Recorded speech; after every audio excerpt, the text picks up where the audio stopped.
Finally, a collectible for fans of Jason Voorhees that want 20% less of him.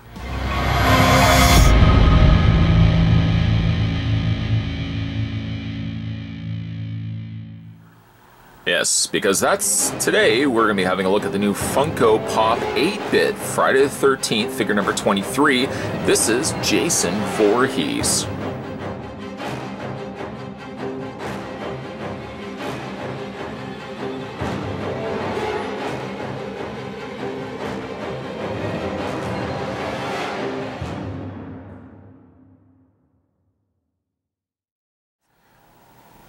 Let's grab the tape measure to figure out how tall Jason Voorhees stands.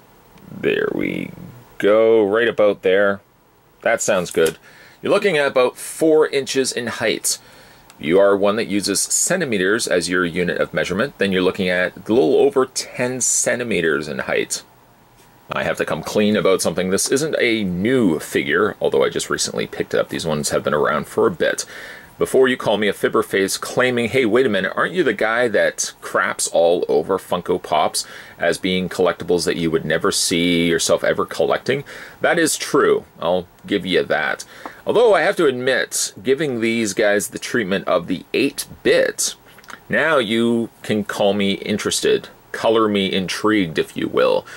Here we have Jason Voorhees, and I jokingly said he's about 20% less.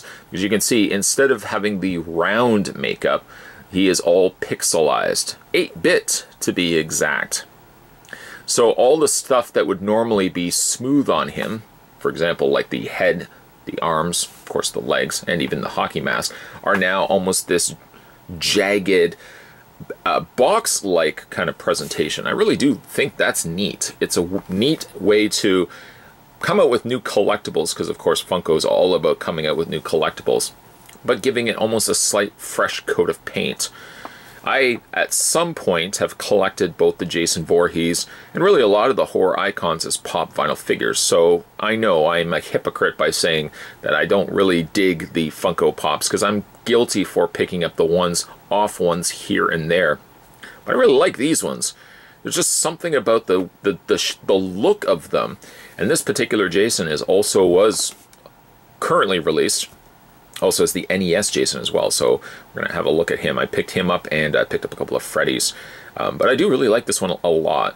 As best as I could decipher, I would say that this one is probably like Freddy vs. Jason, which seems to be almost the go-to when it comes to Jason releases.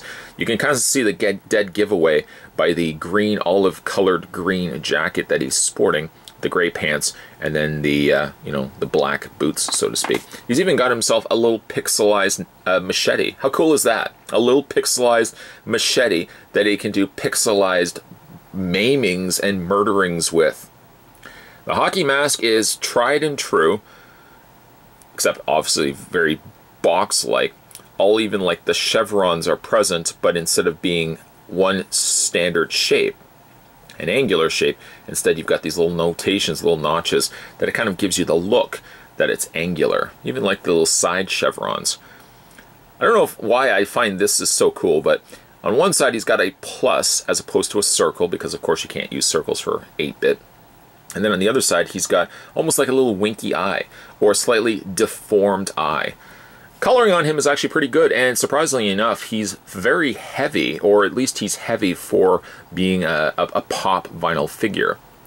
The trade-off, unfortunately, because he is 8-bit, means that he has no articulation in the head. At the very least, that's what you would normally get with a Funko Pop vinyl figure. Normally you would get either head articulation, or you have a bobblehead. And this guy sadly doesn't come with either.